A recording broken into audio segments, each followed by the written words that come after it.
Good morning, students. Today we will start chapter 1, real number, class 10th. Real number. What is real number? What do you know about real number? Real number क्या है? Real number जो है हमारा वो combination है rational और irrational number का. Rational number and irrational number. इन दोनों के कॉम्बिनेशन को हम क्या बोलते हैं? रियल नंबर बोलते हैं. तो अब रेशनल नंबर क्या होता है? रेशनल नंबर के बारे में हम जानते हैं क्या होता है. वैसे हमने 9th में पढ़ा हुआ है, बट फिर भी एक बार देख लेते हैं. Rational number, number which we can write in the form of p by q, जिसको हम p बाई क्यू के फॉर्म में लिख सकते हैं. Where p and q are some integer.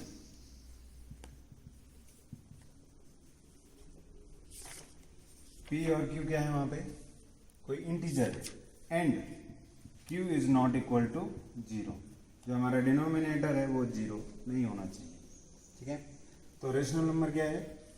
Number जिसको हम p बाई क्यू के फॉर्म में लिख सकते हैं और जहाँ पे p एंड q दोनों क्या हैं? कोई इंटीजर्स हैं और इसका डिनोमिनेटर जो q है वो 0 नहीं होना चाहिए. जब ये तीन कंडीशन सेटिस्फाई होंगी तब वो नंबर क्या कहलाएगा? हमारा रेशनल नंबर कहलाएगा.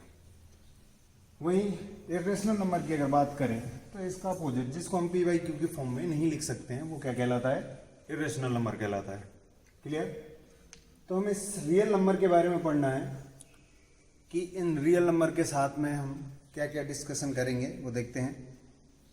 तो सबसे पहला जो यहाँ पे टॉपिक आता है वो है यूक्लिड्स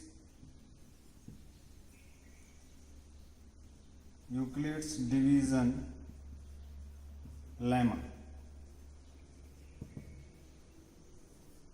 यूक्लिड्स डिवीजन लेमा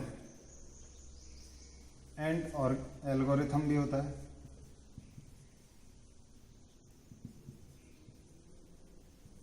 यहाँ पे दो टर्म है, लेमा एंड एल्गोरिथम. दोनों में क्या डिफरेंस? लेमा कब यूज करते हैं और एल्गोरिथम कब यूज करते हैं? ठीक है.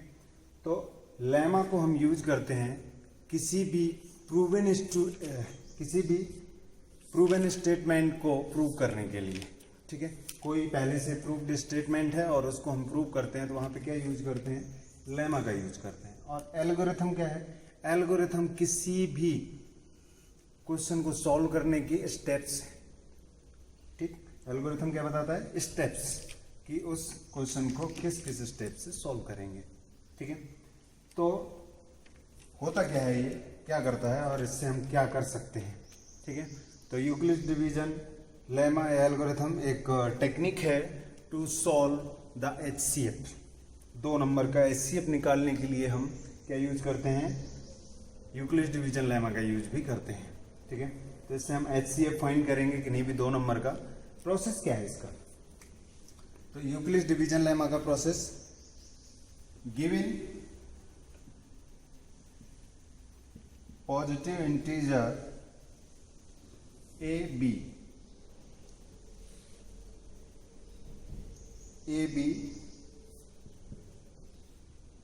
there exist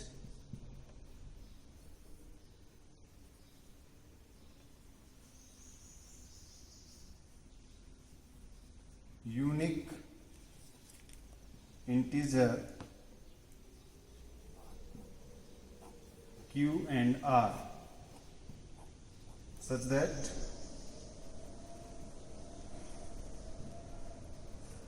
A is equal to BQ plus R. A is equal to BQ plus R, where R belongs to 0 to less than B. जो हमारा R है वो कहाँ से कहाँ तक बिलोंग करेगा? 0 से less than equal to. Less than equal to का मतलब समझते हैं कि 0 भी इंक्लूड होगा और लेस देन का मतलब कि इसमें b इंक्लूड नहीं होगा, b से लेस होगा. ठीक है. अब ये है क्या? ए बी क्यू आर, इनके बारे में हम पता करते हैं है क्या है, किसको रिप्रेजेंट कर रहे हैं A B Q R.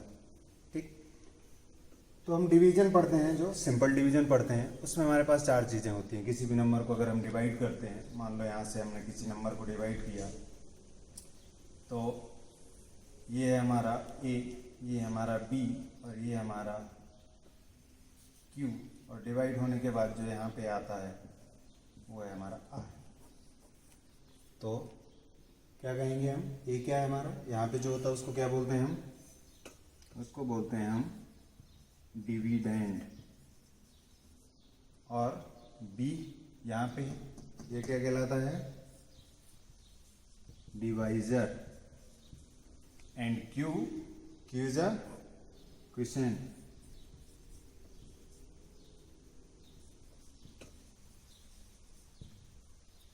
And r is remainder. ये इनके नेम हैं, इनको किसको किससे पहचानते हैं ध्यान रखना है। ये एक हमारा डिविडेंड होता है बी, जिससे हम डिवाइड करते हैं डिवाइजर, जिसको डिवाइड करते हैं वो डिविडेंड ए, और जो हमारा डिवाइड करने कितने टाइम्स डिवाइड हुआ वो क्या कहलाता है, हमारा क्वोशिएंट कहलाता है। और आर क्या है हमारा, रिमाइंडर, जो रिमाइंडर बचता है। तो ये प्रोसेस है इसका, एक तरीके से जैसे हम लॉन्ग डिवीजन पढ़ते हैं उसी की तरीके से ये होता है, लॉन्ग डिवीजन की तरह ही इसको भी सॉल्व होता है, बस इसको लिखने का तरीका अलग है।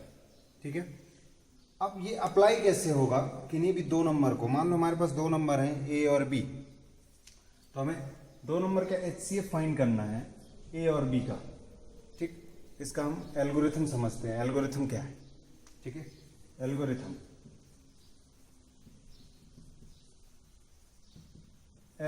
क्या है, अगर ए और बी दो नंबर है, ठीक है, ए बी, लेट कर लेते हैं, let a b are two numbers, two positive integers, a and b are two positive integers. तो अब इन दोनों के, अगर हमें इन दोनों का HCF निकालना है, फिर क्या होगा, ए क्या होगा, ग्रेटर देन बी। मान लेते हैं कि ए क्या है हमारा, बी से बड़ा है, दो में से कोई एक नंबर बड़ा होगा। ठीक है, तो मान लिया हमने कि ए क्या है, ग्रेटर देन बी है। अब स्टेप वन क्या होगा, स्टेप वन होगा कि सबसे पहले हम यूज करें Euclid's division lemma. Euclid's division lemma लिख के और इसको इस फॉर्म में लिख दें, दो नंबर को इस फॉर्म में, मतलब कि यहाँ पे ए, यहाँ पर बी, तो ए और बी हम दो नंबर ले लेते हैं, एग्जाम्पल के तौर पे हम दो नंबर ले लेते हैं। एक नंबर है 455 एंड एक है 42। हमने दो नंबर ले लिए 455 एंड 42।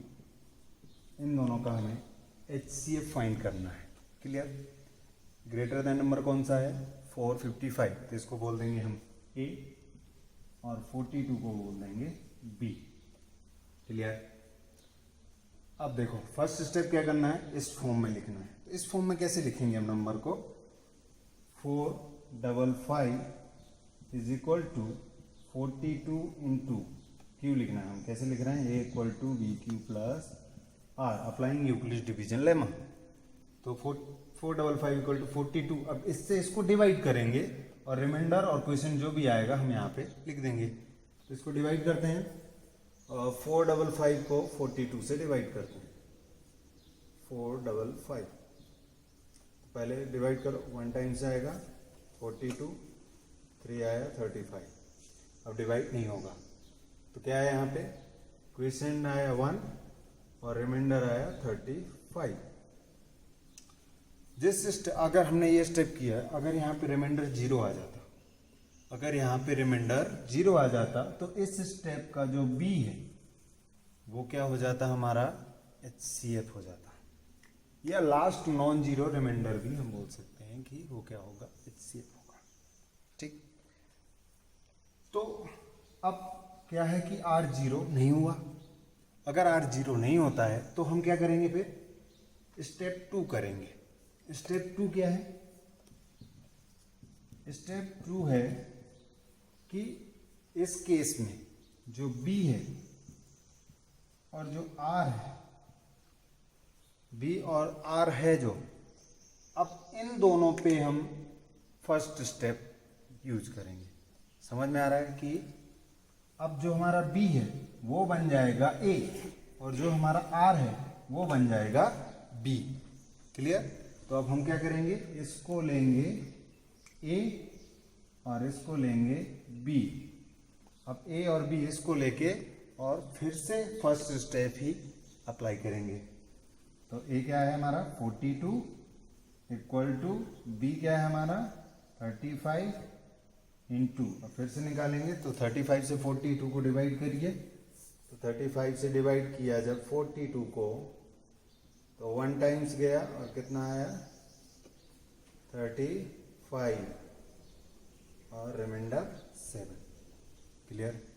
तो हम यहाँ पे क्या लिख देंगे 1 + 7।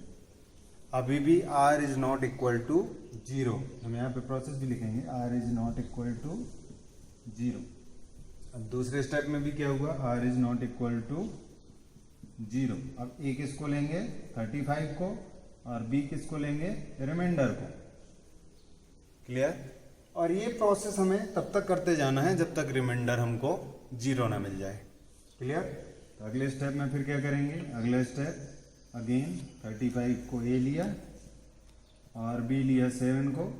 अब 7 से डिवाइड करो तो कितना आएगा 7 5 जा 35, तो यहाँ 5 आ जाएगा और रिमाइंडर कितना बचेगा 0। तो अब इस स्टेप में क्या हुआ, हमारा रिमाइंडर 0 हो गया, r equal to 0। So at this stage,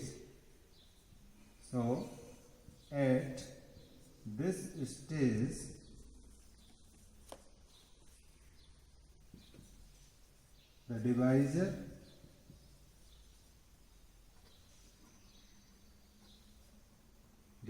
is HCF of 455 and 42। या ऐसा लिख सकते हैं क्या, ये हो गया। और क्या लिख सकते हो, the last non-zero remainder is HCF of 455 and 42। तो हमारे पास दो तरीके हैं लिखने के, या तो ये बोल दो कि जो हमारा लास्ट स्टेप था उस स्टेप का जो डिवाइजर है वो हमारा HCF कहलाएगा, या फिर हम ये बोल सकते हैं कि जो हमारा लास्ट नॉन जीरो रिमाइंडर है, ये जीरो था ये नॉन जीरो है, तो लास्ट नॉन जीरो रिमाइंडर भी हमारा क्या कहलाएगा HCF कहलाएगा इन दो नंबर का। चाहे ये स्टेटमेंट लिखो चाहे स्टेटमेंट लिखो, दोनों स्टेटमेंट ही सही है। दो में से हमें एक स्टेटमेंट लिखना है जो हमें अच्छा लगे, हम यूज कर सकते हैं। तो ये था हमारा first topic, Euclid's division lemma and algorithm, जिसके थ्रू हम किसी भी दो नंबर का HCF फाइंड करते हैं। अच्छा देखो यहाँ पे हमने क्या लिया, पहले A और B का यूज किया और उसके बाद हमने यहाँ पे B और R लिया, B और R का यूज किया। क्यों? क्योंकि जो ही HCF A और B का होगा वही HCF B और R का होगा। होगा कि नहीं होगा, अब चेक कर सकते हैं। ठीक है, सो pause the video to note it down।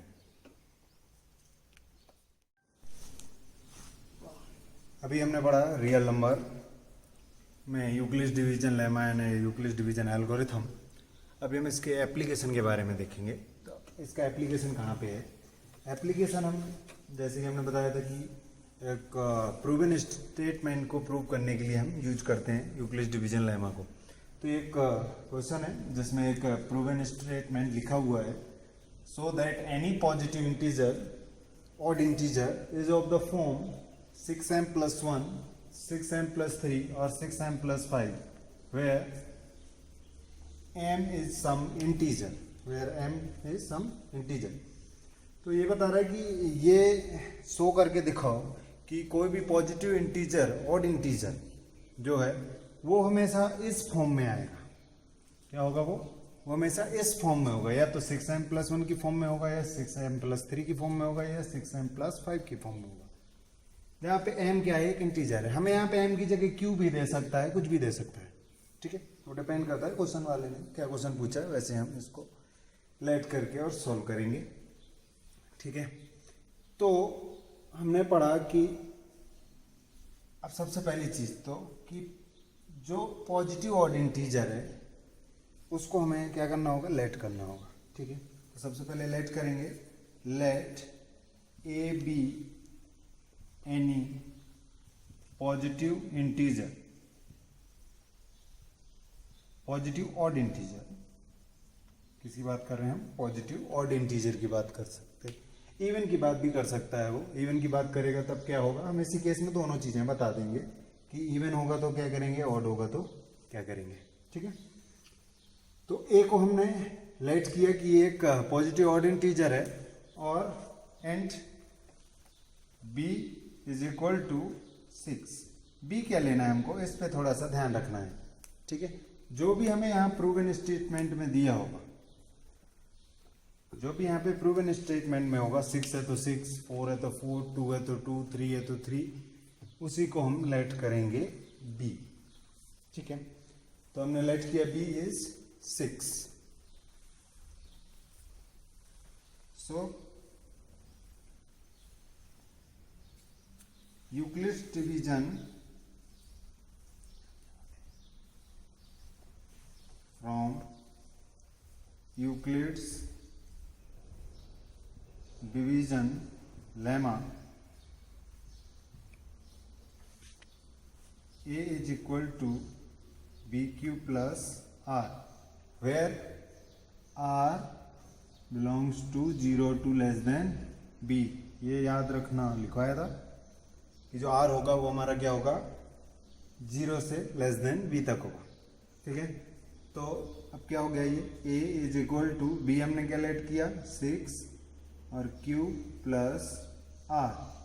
अब R क्या होगा, 0 से B, मतलब कि 0 से कहाँ तक हो गया, B क्या है हमारा 6, तो R क्या हो गया, तो R क्या हो जाएगा 0, 1, 2, 3, 4 एंड 5, ये वैल्यूज हो जाएंगी। लेस देन 6 तक जाना है, मतलब 5 तक स्टार्ट कहाँ से करना है, 0 से।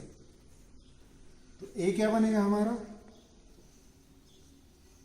Now a is equal to क्या बना, 6q plus 0, 6q plus 1, 6q plus 2, 6q plus 3, 6q plus 4 and 6q plus 5।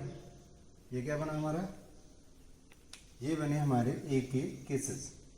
ये क्या क्या ये हो सकता है, ये हो सकता है, ये हो सकता है, ये हो सकता है, ये हो सकता है, ये हो सकता है, और ये भी हो सकता है। तो अब हमें इन सारे केसेस को डिस्कस करना है 1 बाई 1। इन सारे केसेस को 1 बाई 1 हम डिस्कस करेंगे। तो सबसे पहले लेते हैं केस फर्स्ट। तो केस फर्स्ट क्या है, केस फर्स्ट है a is equal to 6q, clear. अब a इज इक्वल टू क्या है 6q। अब 6q प्लस 0, तो 0 की तो कोई मतलब नहीं है, तो a इक्वल टू 6q। अब यहाँ पे ये देखो 6q को क्या लिख सकते हो तुम,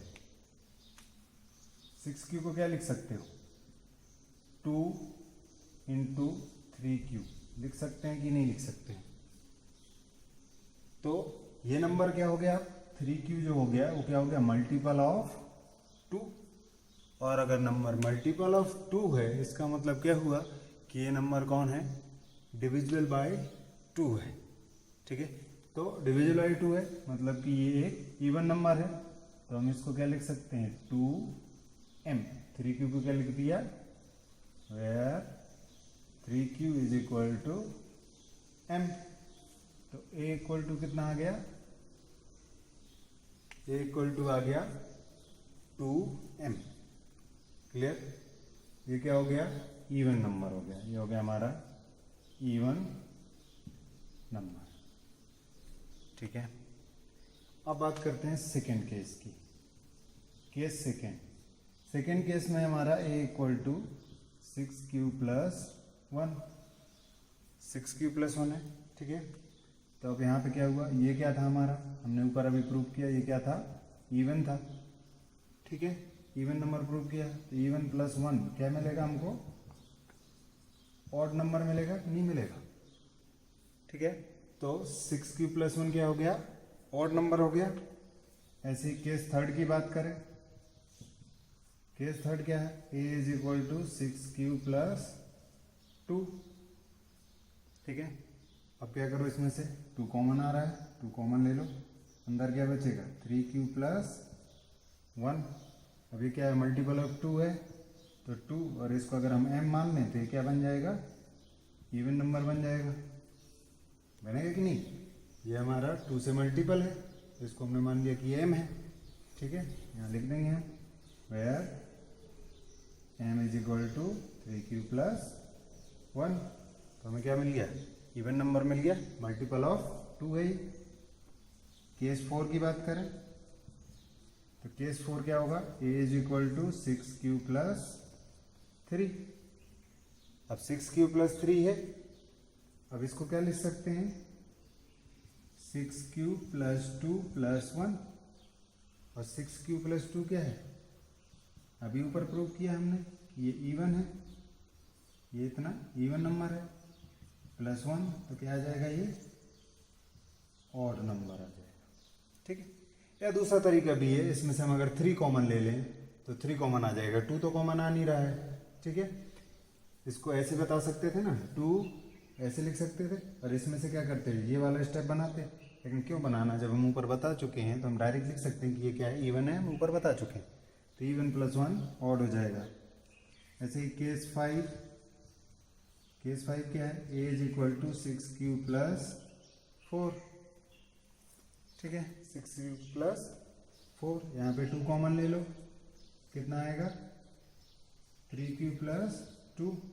फिर से लिख सकते हो 2m, ऐसे लिख दो, या फिर m1 m2 m3 लिख सकते हैं, जो मर्जी।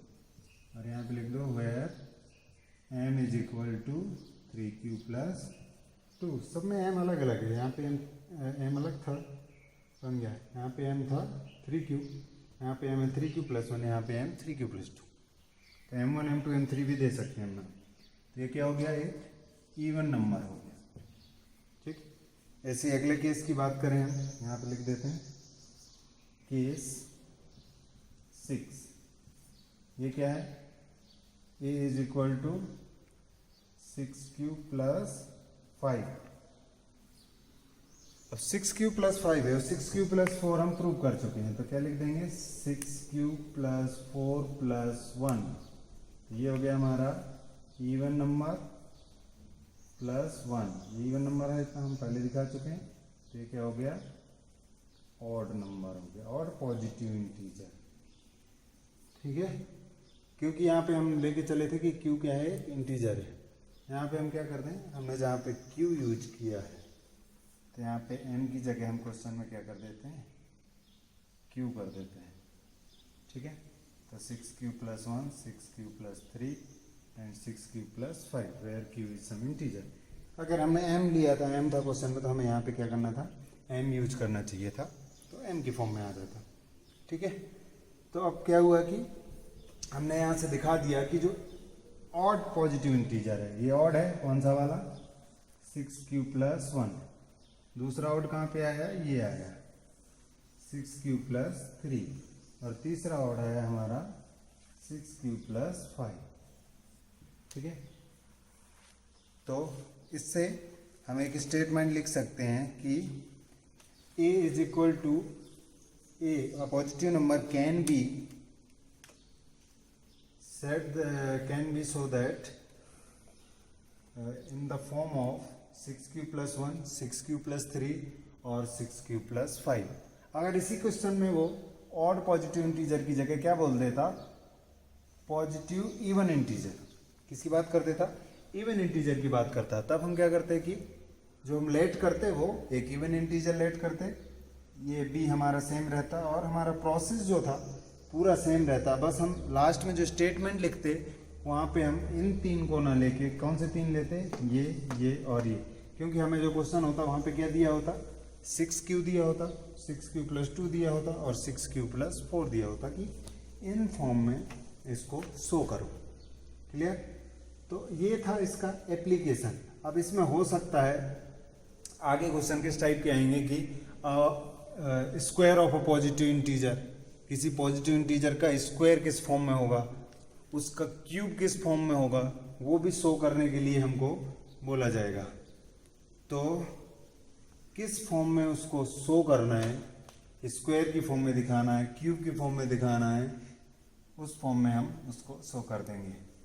सो नेक्स्ट लेक्चर हम स्टार्ट करेंगे, उसमें हम बताएंगे स्क्वायर की फॉर्म में, क्यूब की फॉर्म में, और पढ़ेंगे हम इरेशनल नंबर के बारे में। तो before that pause the video to note it down.